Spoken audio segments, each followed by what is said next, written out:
Hello! So, magandang umaga sa inyong lahat. Sa lahat ng mga Live Good affiliates na masipag na humahataw para sa pangarap, para sa pamilya. So, meron akong konting advice, konting, konting kaalaman. So, ito po ay natutunan ko lang din naman. Ako ay isa rin kagaya nyo na patuloy na nag-aaral. Very sensitive po ako sa mga nangyayari, kung ano yung pwedeng baguhin, kung ano yung tama, kung ano yung mali. So, kagaya nyo rin po ako, syempre, na nangangarap, gustong umasenso. So, meron akong mga natutunan. Sineshare ko naman lagi sa inyo yan. So, ngayon, meron akong i-share sa inyo na sana matutunan nyo, sana paniwalaan nyo. Kasi ako rin dati, hindi rin naman ako basta naniniwala eh. Alam mo yun, may sarili akong diskarte, may sarili akong pananaw. Kasi ano ko masyado akong strong. O that time, nung mga panahon na ako laging bigo. Very strong na, to the point na sobrang strong ko, sa taas ng fighting spirit ko, wala na akong pinaniniwalaan, kundi sarili ko na lang. So, mali pala yun, mali. So, kailangan tanggapin mo rin sa sarili mo na ikaw ay mahina, tanggapin mo rin sa sarili mo minsan na ikaw ay wala pang kakayanan, tanggapin mo rin sa sarili mo minsan na ikaw ay wala ka pang napapatunayan. So, sa ganung paraan, so hindi naman siya negative eh. I-turn mo into positive 'yun. Ang ginawa akong positive yung kahinaan na 'yon. Ang ginawa ko, inisip ko kung ano pa yung dapat kong malaman. Kung ano ba yung mali sa akin. Dahil nga inisip ko ano na ba yung napatunayan ko, ano na ba yung narating ko, bakit ako nagpo-focus lamang sa sarili ko, hindi ako naniniwala. So, depende rin sa paniniwalaan, syempre, no? So, may mga nag-a-advise sa akin na mga successful naman, pero pinipilit ko pa rin ituloy kung ano yung paniniwala ko. Marami akong mga reason, marami akong justification. Hindi yan. Kaya ganito yan kasi ganito yan. Hindi, gagawin ko to kasi alam ko ito tama. Hindi, kaya ko lang naman ginagawa yan kasi ganito eh. So, hinahanapan ko ng dahilan yung mga mali. Yung mga mali kong ginagawa, hinahanapan ko siya ng dahilan. Kahit tinuro na ng upline mo, tinuro na ng mentor mo, at syempre, alam mo naman, yung upline na yon o yung mentor na yon, pinagkakatiwalaan mo, at alam mo naman na successful na siya, so dapat makinig ka. Kasi successful na siya, may narating na siya, may napatunayan na siya, so dapat lang makinig ka sa kanya. Pero ako kasi that time, nangangatwiran pa ako eh. Marami siyang tinuro, kinokontra ko. Meron siyang advice na wag kong gagawin to, ginawa ko pa rin. Ang sagot ko, kasi kaya ako naman ginawa to kasi ganyan. So marami akong dahilan kung bakit ko sinusuway. Gina-justify ko yung pagsuway. Nakatikim ako ng real talk sa isang mentor. Sabi sa akin, gusto mong maging gusto mong umasenso sa industry na to, sa multi-level marketing, gusto mong yumaman, di ba? Sabi ko, syempre naman. Pero bakit hindi ka nakikinig? Kasi mentor, kasi ganito. Di ba? May ganun pa, di ba? Nangangatwiran na naman ako. Ano naman sagot sa akin? Kung ganyan din lang, di ikaw na lang ang mentor ko, sabi sa akin. Sa'yo na lang ako makikinig. Yung mga paliwanag mo, tatanggapin ko na lang. At kung yung mga maling ginagawa, na akala ko mali, sa tingin mo tama, di yun na lang gawin mo, yung alam mong tama, at sa'yo na lang ako makikinig. O ngayon, pag ako nakinig sa'yo, saan tayo pupunta? Sa success. Ang tanong, nakarating ka na ba sa success na gusto mo? Hindi pa, ngayon pa lang. Pupuntahan pa lang natin. So, nakita mo yun ang diferensya. Ikaw, pupunta ka pa lang at nagtuturo ka kung paano pupunta. Samantalang yung nagtuturo sa'yo ay nakarating na paulit-ulit sa gusto mong puntahan, pero ayaw mong pakinggan yung mga aral niya. Ayaw mong pakinggan yung mga turo niya. So, parang may mali, di ba? Ngayon, pwede kang magturo o pwede mong pangatwiranan na ikaw ay tama kung talaga nakarating ka na doon sa gusto mong puntahan. Nakarating ka na doon sa success na gusto mong puntahan, nakuha mo na yung mga goals mo, siguro that's the time na pwede mo na akong sabihan na tama ka. Alam mo, na-real talk din ako eh. Na-real talk ako eh. Diba? Yung mga salitang yan. Doon ko na-realize na dapat matuto muna tayong makinig doon sa mga successful na tao. Hindi yung kung kani-kanino tayo nakikinig. Nakikinig tayo sa sarili natin. Okay? Okay naman yun. Mayroon kang fighting spirit, mayroon kang self-confidence. Pero tanggapin mo sa sarili mo minsan na wala ka pa napapatunayan. Na di ba much better na mas makinig muna tayo doon sa may napatunayan na. Para mas mabilis yung proseso natin. Para hindi na tayo maligaw ng landas. Para hindi tayo tumagal. Kasi tinan mo, pasinin mo, kung isa ka sa nakikinig ngayon at hindi mo pa nakukuha yung success na gusto mo, pero hindi ka nakikinig, baka abutin ka ng pagtanda mo, hindi mo pa rin nakukuha yung success sa industry na to, kasi hindi ka nakikinig. Ngayon, i-share ko sa inyo ngayon, yung mga aral, kahit papano, kukunti lang po ito Pag nasa network marketing ka, gumawa ka ng FB mo, nagagamitin mo sa negosyo to, na wala kang ipopost kundi live good. Huwag kang magpo-post ng mga negative. Huwag kang magpo-post ng mga party-party. Hindi mo kailangan yon. Negosyante ka na ngayon. May pangarap ka, may goal ka. Yung FB mo, gawin mong negosyo yan. Yung mga chismis, yung mga walang kabulhong ang mga post, FB post, hindi na kailangan yan. Negosyante ka na eh.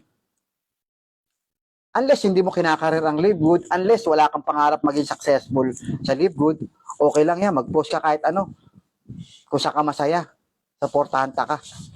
Pero may pangarap ka eh. Kaya hanggang ngayon, hindi mo pa nakukuha yung goal mo. Kumbaga sa, wala kang niche eh. Wala kang niche. Kung live good lang. Motivation, yan, related sa live good. Success story, mga coach, yan yung post mo. Huwag ka mag-post ng iba.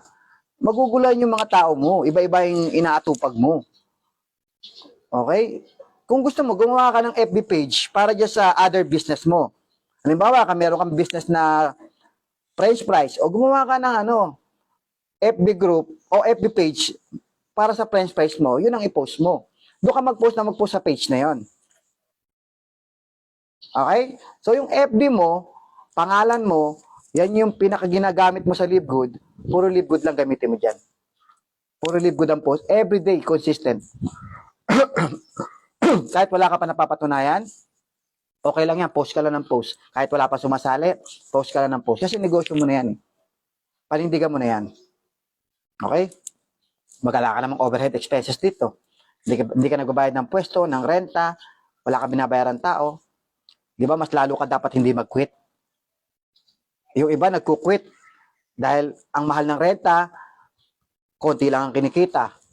Ang daming overhead expenses, hindi kinakaya ng income. Kaya nagku-quit sa business. Pero ikaw, sa Live Good, wala ka nang overhead expenses, ba't ka nagku-quit? Mag-stay ka lang. Continuous lang. Wala namang bayad yung pagpo-post sa social media. Isa pa, sa mga leaders na naliligaw ng landas, na hindi alam kung ano yung tamang gagawin sa network marketing business niya, especially sa Live Good. Pag nasa Live Good ka, hindi pwedeng patay-sindi ka. Active ka ngayon, bukas hindi. Active ka ngayon, isang linggo, tapos next week, isang linggo kang hindi active. Hindi pwede ganun. Dapat araw-araw ka nararamdaman ng mga tao mo. Araw-araw yan. Wala namang bayad di ba? Mag-post ka sa umaga. Paggising sa umaga, magdasal ka muna. Tapos, hawakan mo cellphone mo. Mag-update ka na sa mga leaders mo, maghanap ka ng ipopost mo. Negosyo yan eh. Okay? Isa pa, sa mga natatagalan sa journey nila. Matagal na sa network marketing, hindi pa rin umaangat. Okay? Ito pa, tuturo ko sa inyo. Pag nasa network marketing ka, huwag kang hahataw ng dalawang kumpanya na network marketing Kahit na ano pa yan, kahit investment pa yan, kahit network marketing yan, kahit direct selling pa yan, huwag mo nga ipopost sa social media. Pagka live good lang lahat. Okay? So, huwag mong gagawin yun. Yung dalawang MLM, may other businesses ka pa. Sabi ko nga, gumawa ka ng FB page para doon sa direct selling mo or traditional business mo. Okay, live good lang. Especially sa mga may other company na MLM, big no-no yan. Kahit sabi mong gumawa ka ng sariling FB page dyan, kung other networking company yan, no. Big no yan. Hindi ka aangat. Bakit?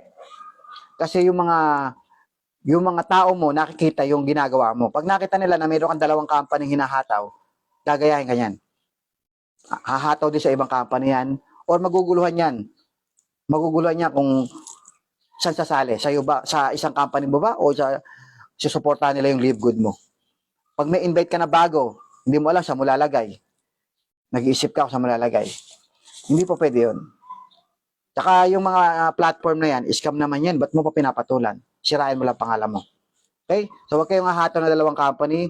Magsasuffer ang isa or dalawa. Actually, 99% dalawa magsasuffer po dyan.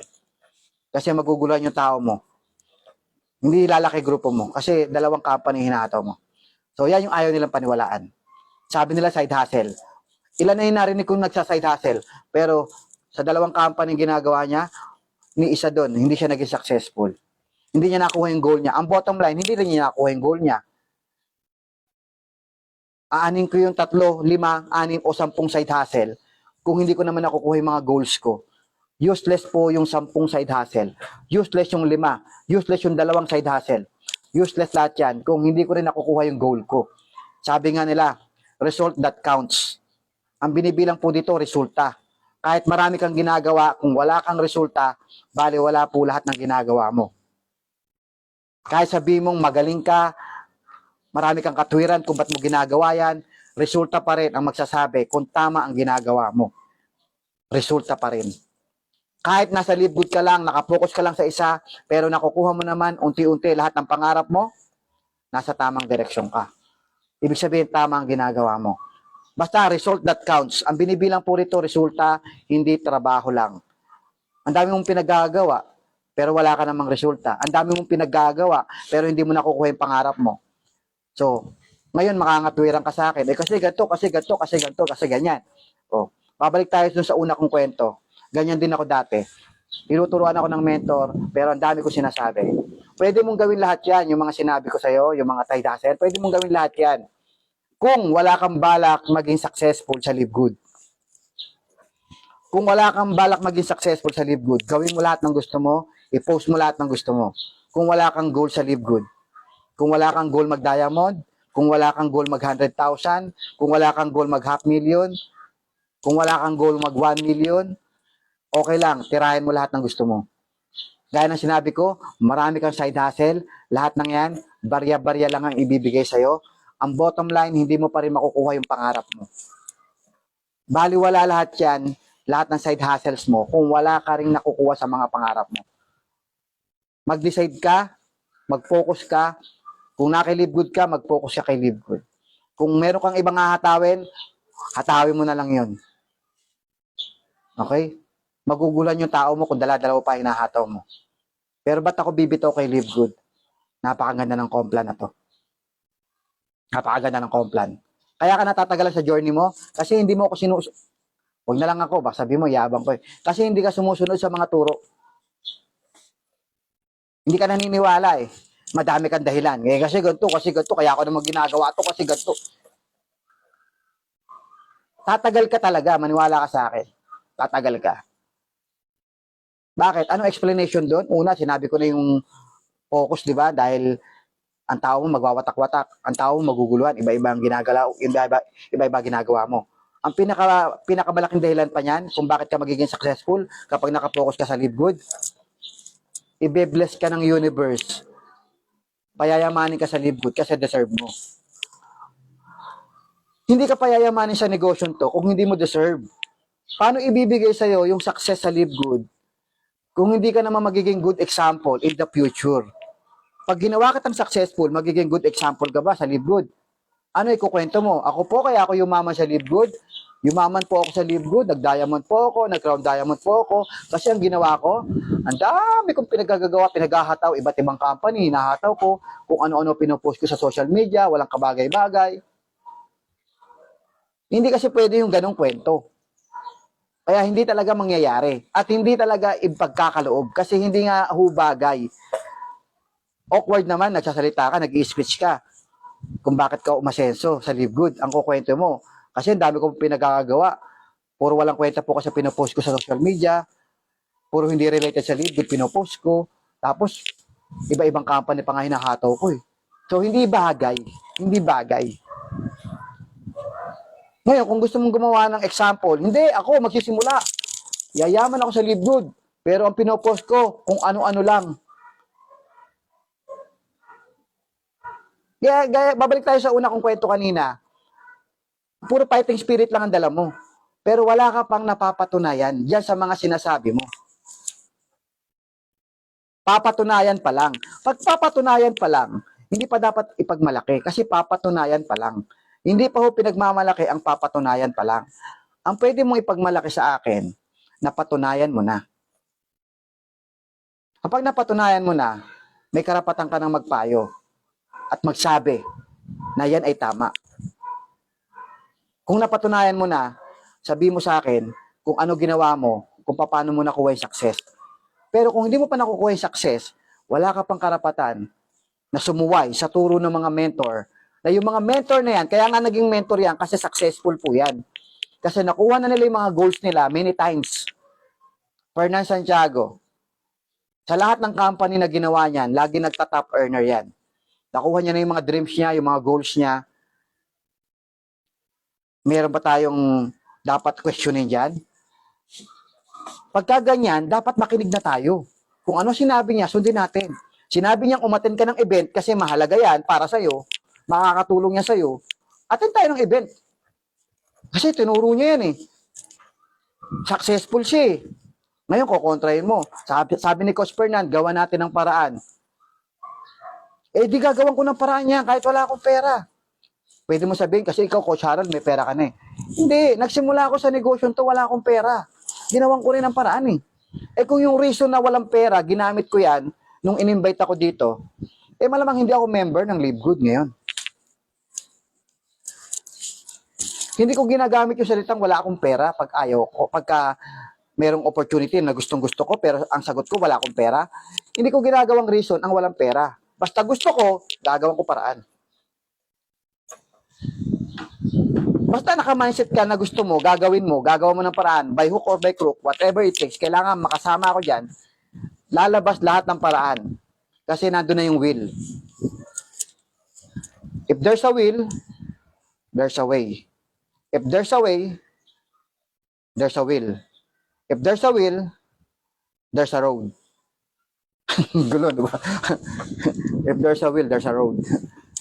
So guys, isa pa, may share pa ako sa inyo. Sana nakikinig kayo. Ang turo sa atin sa negosyo to, mag-network. Mag-network, power of 3. Power of 5, power of 10. Hindi magbenta-benta.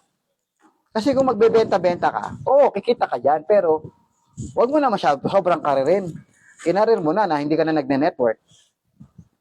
20% lang yung selling, 80% yung network. Actually, sa Live Good, 99% network. 1% lang po yung benta-benta.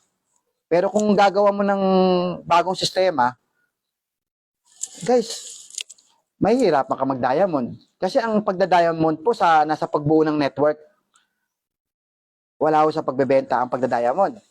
Sa pag-network po yan. So, power of 3 lang. Kasi gagayahin ka ng tao mo. Kasi pag ginawa mo yan, gagayahin ka ng tao mo. So, hindi rin kayo mag-multiply. Mababagalang kayo. Ang ituro mo, isang sistema lang. Kasi maguguluhan yung tao eh. Hindi duplicable eh. Pagka hindi ka duplicable, mahihirapan kang lumaki. Kailangan duplicable ka. Eh, isa pa na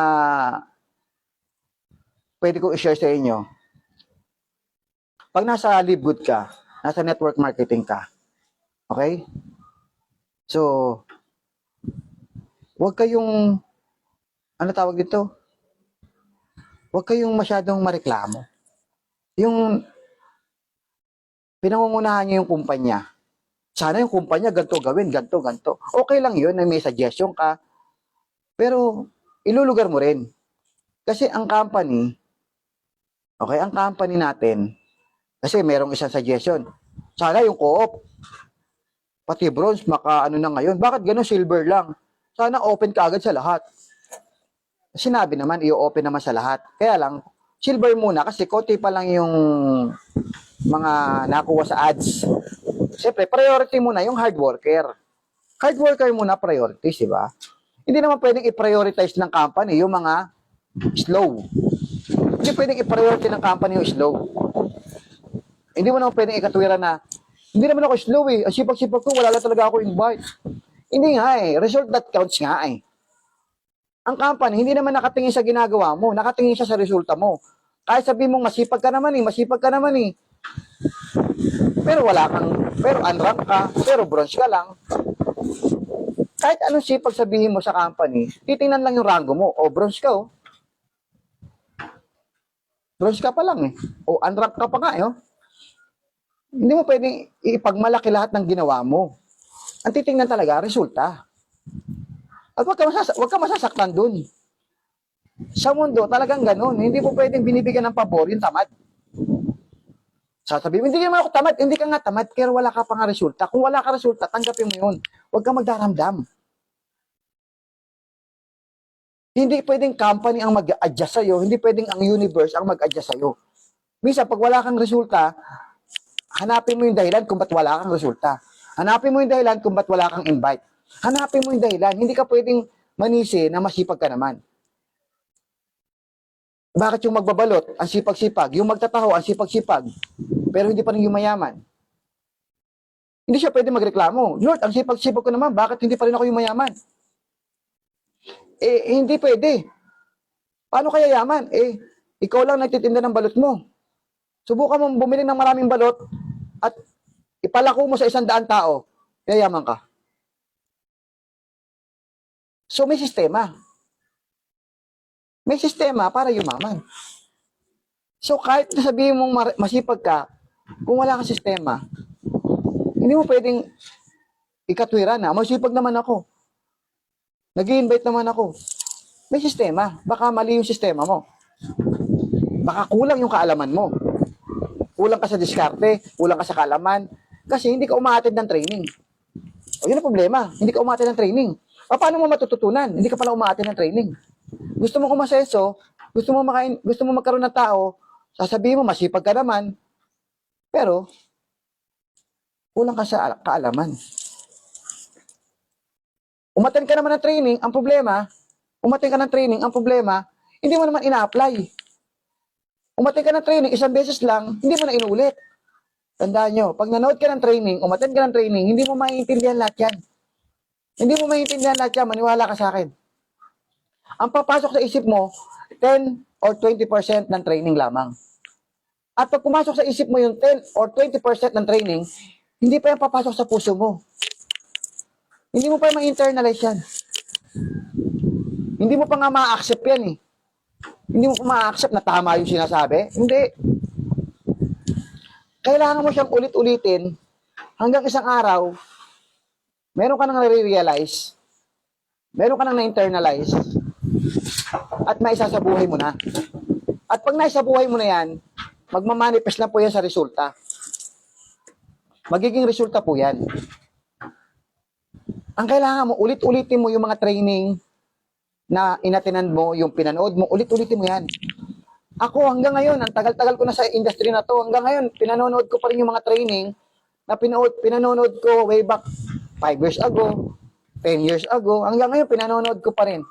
Ngayon, pag pinanood ko siya, may mga pagkakataon na ngayon ko palang nare-realize na tama yung sinabi ng speaker.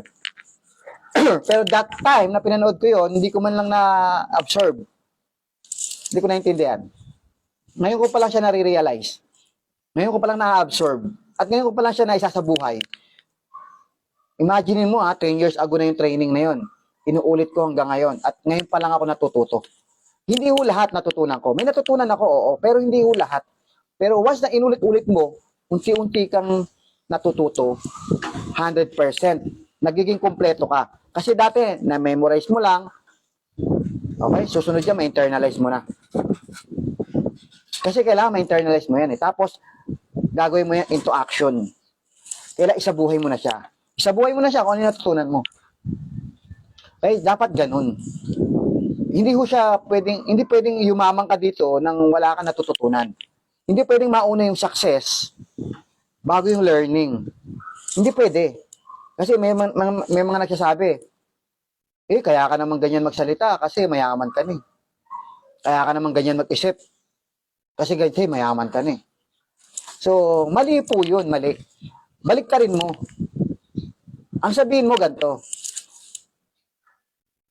kaya ka naman mayaman kasi ganyan ka mag-isip eh. Yung pag-iisip niya, yung thinking niya, yung mindset niya ang nagpayaman sa kanya.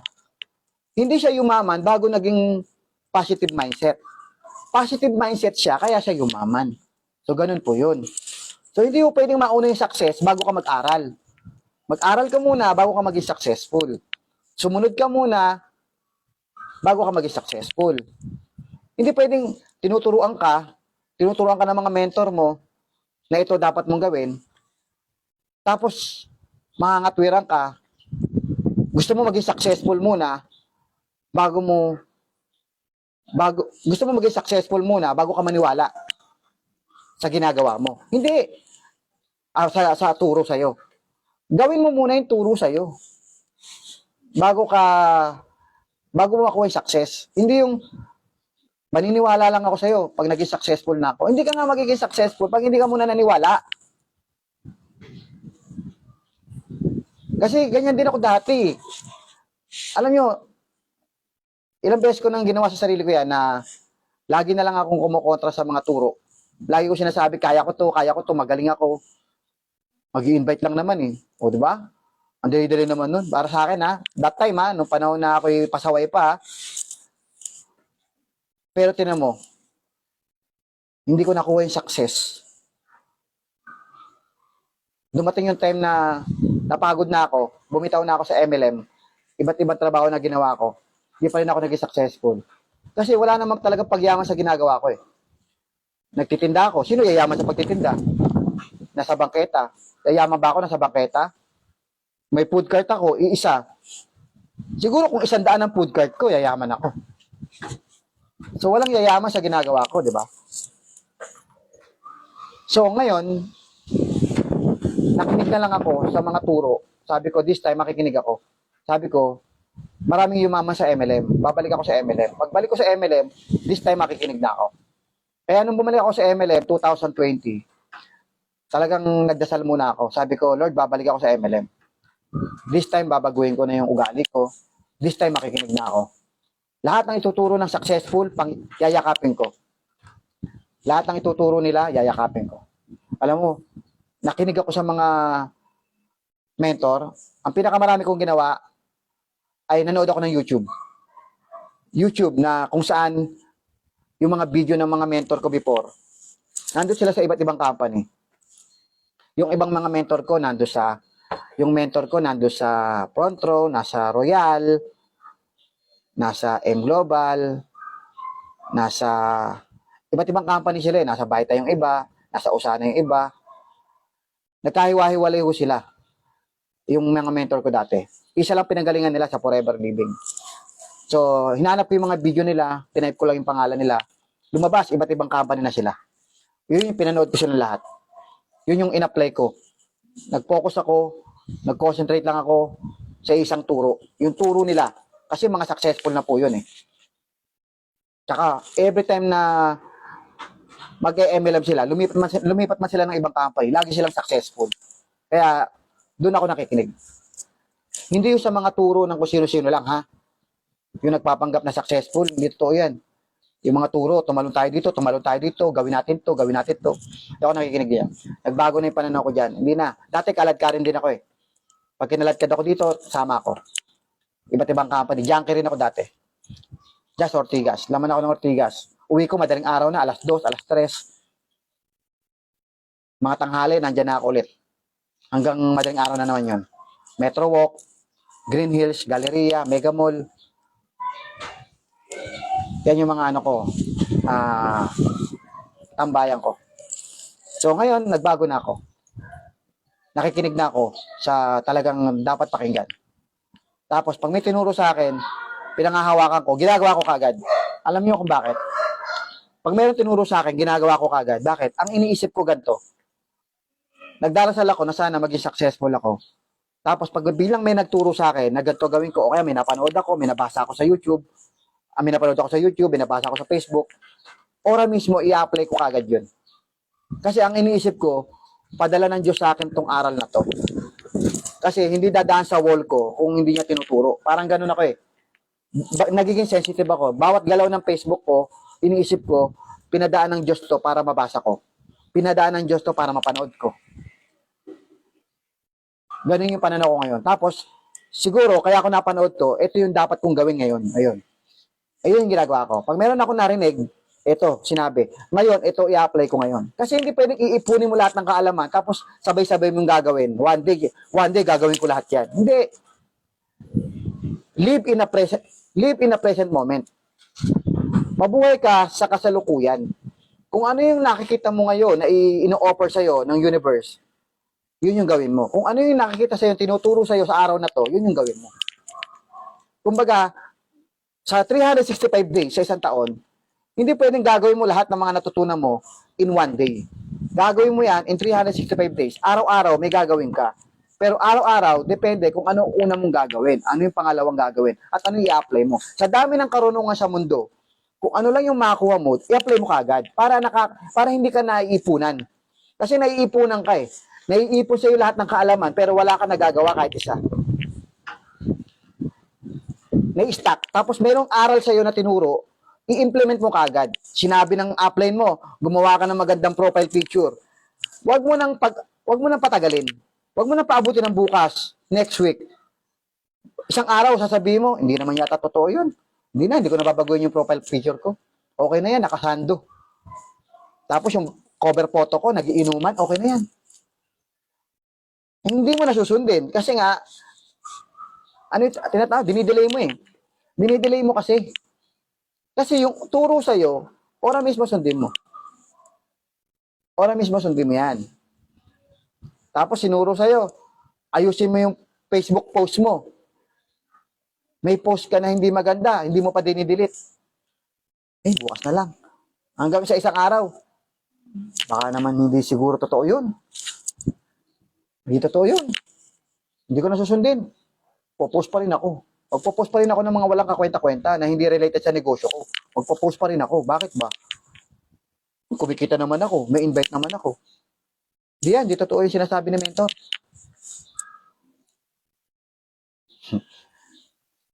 Hindi mo namamalayan.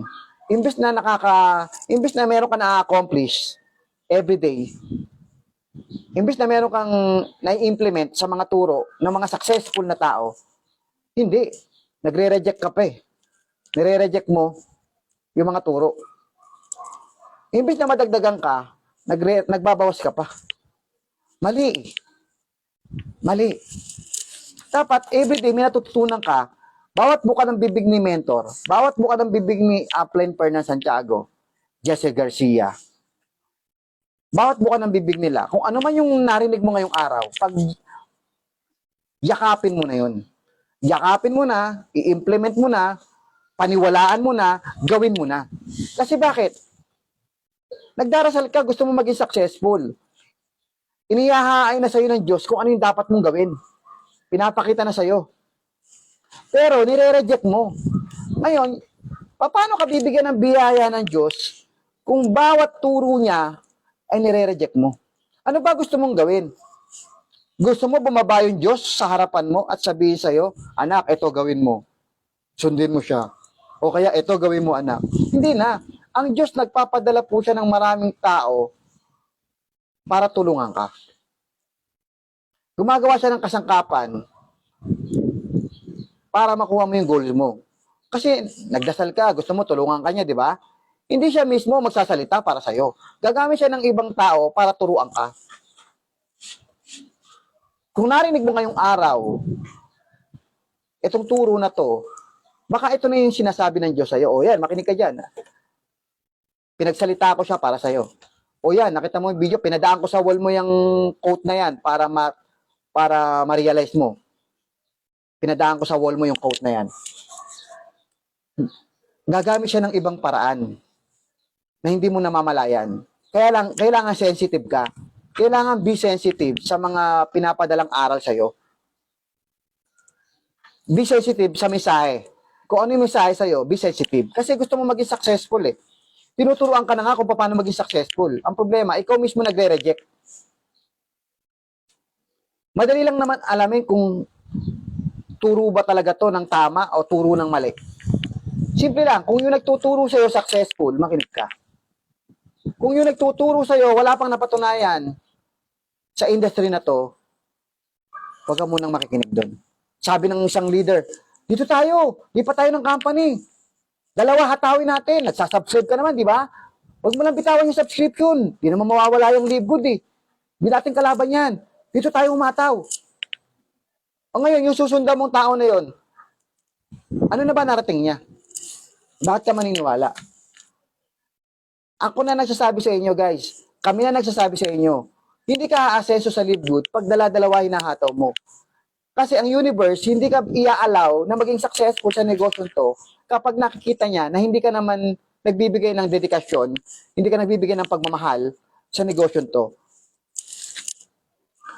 Sabi nga nila, what you sow, it's what you reap. Kung nagtatanim ka ng kabutihan sa negosyo to, bibigyan ka rin ng kabutihan. Pero kung nagtataksil ka sa negosyo to, itataksil ka rin ng negosyo to. Tatakwil ka rin ng negosyo to. Ganun lang yung kasimple, guys. Love, live good, and live good will love you back. Mag-focus ka sa negosyo to. Ang goal mo, hindi makipagchismisan. Ang goal mo, hindi makapag-update sa mga tao kung ano yung update ngayon sa gobyerno, kung ano yung update sa nangyari sa kalsada. Hindi yan ang goal mo. Hindi ka kikita ng pera dyan. Ang goal mo, paano kaya yaman sa negosyo to? Dito sa Live Good. Mula nung nasa Live Good ako, ang mga post ko, puro Live Good. Magpo-post man ako, minsan, konting, pero related pa rin sa akin. Konting ano lang, funny moment. Pero more on, 99%, more on Live Good talaga. Kasi negosyo ko to eh. Guys, social media na tayo. Nasa social media na tayo. Online na tayo, online. Mag-focus ka sa social media. Mag-focus ka sa profile picture mo, cover photo mo, FB posting mo. Mag-focus ka. Tapos sa lahat ng ginagawa mo araw-araw, dapat mas marami ang Live Good. Kasi negosyo mo na to. Ngayon, maraming payayamanin ng negosyo to. Pag ikaw bumitaw, kawawa ka. Ang daming payayamanin ng negosyo to, napakarami pa. Napakarami pa. Yung mga matrix natin, mapupuno lahat yan. Tuloy-tuloy yung advertisement ng company, tuloy-tuloy yan. Company na gumagawa ng way para dumami member. Tayo, bibili na lang natin yan. Pero habang wala pa yan, mag-invite ka muna. Umataw ka. Kasi mas malaki kikitain ng may invite. Power of 3 lang, kuha ka ng 3. Yung 3 mo, turuan mo mag-3. Yung 3 nila, tuturuan nila mag-3. Kanya-kanyang responsibility lang. Responsibility mo yung 3 mo. Yung 3 nila, sila rin ang responsible sa 3 nila. Ang company, ang Live Good, ang DMW na gumagawa para sa keeping. Meron tayong Sunday bandingan. Meron tayong mga training. Ang DMW na ang gumagawa para sa keeping ng tao mo. Ang kailangan mo lang, dapat, nandun ka lagi sa Zoom. Tapos nandun ka lagi sa mga training. Sa mga event, huwag ka mawawala. Dapat mag-show up ka sa mga event. Hindi pwedeng wala ka sa event. Kasi, anong suporta ang ginawa mo kung wala ka sa event? Paano mo nasabing mahal mo ang Live Good, mahal mo ang team, kung wala ka sa event? 1 taon yan, guys. 1 taon. 1 taon, pwede kang maging multi-millionaire in just 1 year. Marami na po nakagawa niyan. In just 1 year, totally, 360 degree nagbago ang buhay. In just 1 year. Pwedeng mangyari sa'yo yan. Eh, paano ibibigay sa'yo yan? Kung hindi mo magawa yung mga requirements. Una, di ba, yung sinabi ko kanina, ang pinakamahalaga dyan, guys, sa isang buong taon, 1 beses lang po tayo merong event. 1 beses lang tayo may event. Mamuhunan ka man lang. Mamuhunan ka, umattend ka ng event, magkano lang naman yan, gumastos ka. Nung Pasko bagong taon, gumastos ka eh. Pero sa event, hindi ka gagastos. Gumastos ka ngayong event. Hindi mo alam kung ano ibabalik sa'yo yan. Baka next event, ikaw na yung diamond. Ikaw na yung sumasampa ron. Next event, kung nag-commute ka ngayon, next event, may dala ka ng sasakyan. Ganun yun. Ganun ang mindset, guys. Kailangan ipakita mo muna yung buong suporta mo, buong pagmamahal mo sa negosyo to, sa team na to, bago ibalik sa'yo yung suporta, bago ibalik sa'yo yung blessing. Bago ka bigyan ng blessing, kailangan nakikita mo na sa'yo kung gaano ka kawiling gawin lahat para maging successful. Kailangan titingnan yung itetest ka muna kung gaano ka ka-eager, kung gaano ka kawiling sa negosyo to na maging successful, itetest ka muna. Paano mo mapapakitang willing ka kung yung mga importanteng event wala ka? Ang dami mo na naman katuwiran kasi ganito, kasi ganyan. Kung meron tinanim, may inaani. Ako, nung unang sali ko sa Livegood, wala akong pera, ginamitan ko lang ng credit card. Tapos nung nakita kong may mga products na magaganda, sabi ko, hindi po pwedeng maunang umorder yung downline ko, kailangan ako mauna. Kasi lead by example. Tapos ang nasa isip ko, pag minahal ko ito, mamahalin din ako nito. Pag minahal ko ang Livegood, mamahalin din ako ng Livegood. Umpisa pa lang pagsali ko sa Livegood, minahal ko agad ang Livegood.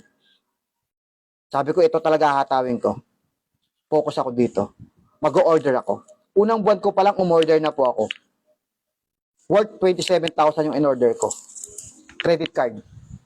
Sabi ko, kaya ko yung bayaran. Kasi alam ko, kung sino yung nagbibigay ng risk, kung sino yung nagsasacrifice, yun ang may mas malaking reward. Tandaan nyo, kung sino yung nagsasacrifice, yun yung may mas malaking reward. Pag wala kang sinasacrifice, wala kang reward. Pag maliit ang sinacrifice, maliit ang reward.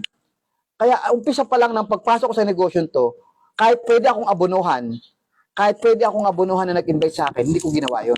Hindi ko hiniling. Kahit kung tutusin, pag hiniling ko sa kanya, ibibigay niya naman. Hindi, inunahan ko na siya. In fact, nung na-invite niya ako rito, hindi pa ako decided na sumali. Hindi niya alam. Nagulat na lang siya, member na ako. Pero kung sinabi ko, gusto ko sumali pero wala akong pera, baka inabonohan pa ako nung nag-invite sa akin. Kasi kilala niya ako sa previous company na gumagalaw naman ako. Pero hindi ko na hinintay yun. Ako mismo sumali ka agad. Kasi alam ko, pag nagbibigay ka ng sacrifice, binibigyan ka rin ng magandang reward. Baka hindi mo kayang i-sacrifice yung panahon. Ayoko pumunta, layo. Ayoko pumunta, may gagawin ako. Pag wala kang sinasacrifice sa negosyon to, wala kang ma-achieve. Ngayon, kung hindi ka pa rin naniniwala, ituloy mo lang kung ano yung ginagawa mo at kung ano yung resulta mo ngayon, yan pa rin na makukuha mo. Yun pa rin na makukuha mo. Hindi magbabago. Kasi wala kang binabago.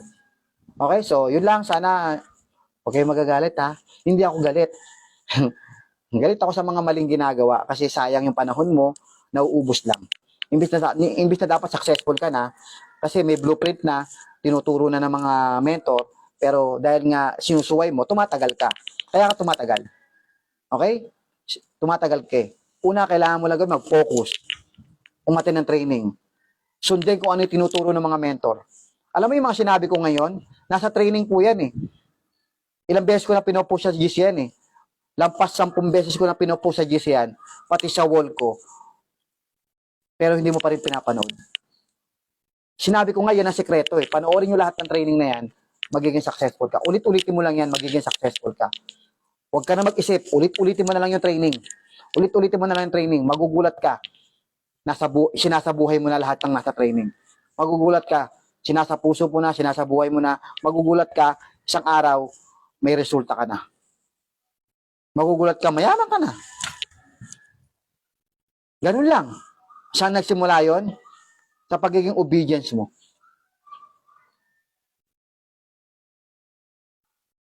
Sumunod ka lang muna.